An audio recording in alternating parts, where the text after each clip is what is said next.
తిరుపతి జిల్లా గూడూరు నియోజకవర్గం కోట మండలము కేశవరం గ్రామంలో ఏర్పాటు చేసిన జగనే ఆంధ్రప్రదేశ్కు ఎందుకు కావాలంటే కార్యక్రమానికి హాజరైన గూడూరు ఎమ్మెల్యే డాక్టర్ వెలగపల్లి వరప్రసాదరావు ఈ సందర్భంగా వారు సచివాలయంలో ఏర్పాటు చేసిన డిస్ప్లే బోర్డును ప్రారంభించి వైసీపీ పార్టీ జెండాను స్థానిక నాయకులతో కలిసి ఎగురవేశారు.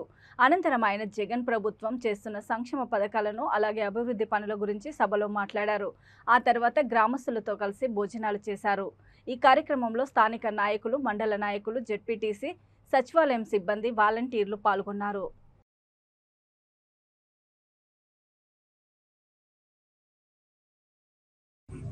మన వైఎస్ఆర్ పార్టీ అని చెప్పి చిట్టమూరు నుండి మన చెల్లకూరు నుండి వచ్చిన జెడ్పీటీసీ సేనయ్య గారికి, అలాగే శివయ్య గారికి, ఎంపీటీసీ జానకి గారికి, మా వైస్ ఎంపీపీ గారికి, ఆ తర్వాత పెద్దలు ప్రసాద్ గారికి, అలాగే మరో సోదర సమానులు రఘురామ్ గారికి, సుబ్బయ్య గారికి, అలాగే ప్రతి ఒక్కరికి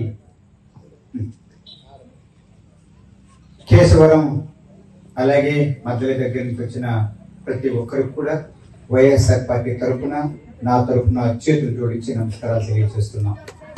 ఎందుకంటే ఈ రోజు మేము వేదిక మీద ఉన్నామంటే మీ ప్రజాదరణతోనే ఈ రోజు మేము ఇక్కడ ఒక ఎమ్మెల్యేగా కానివ్వండి, అలాగే ఒక ఎంపీటీసీ, జెడ్పీటీసీ అలా ఉన్నామంటే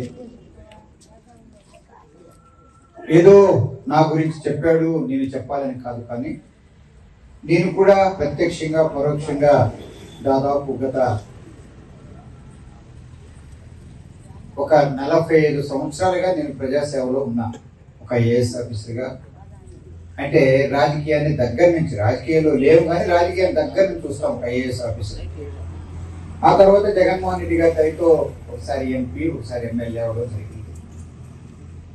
నా గ్రామంలో నా ప్రజల్ని చూసుకోవాలనే బాధ్యత చేపట్టిన వాళ్ళు ఎవరన్నా ఉన్నారంటే గురుస్వామి గారు, ప్రసాద్ గారు అని చెప్పి చెప్పవచ్చు. బాధ్యతతో ఎన్ని కష్టాలు ఉన్నప్పుడు కూడా చక్కగా ప్రజాస్వామ్య పరంగా ముందుకు తీసుకువెళ్తూ వైఎస్ఆర్ పార్టీ అడుగుజాడుల్లో నడుస్తూ మొట్టమొదటి నుంచి కూడా వైఎస్ఆర్ గృహం పెట్టినప్పటి నుంచి కూడా ఎన్నో విధాలుగా ఇక్కడ ఉండడం, ఆ తర్వాత ఎన్ని నష్ట కష్టాలు వచ్చినప్పుడు కూడా అది బాధ్యతతో నా ప్రజలకు, నా కేశవరం ప్రజలకు, నా మద్దలి ప్రజలకు, నా చిత్తేడు ప్రజలకు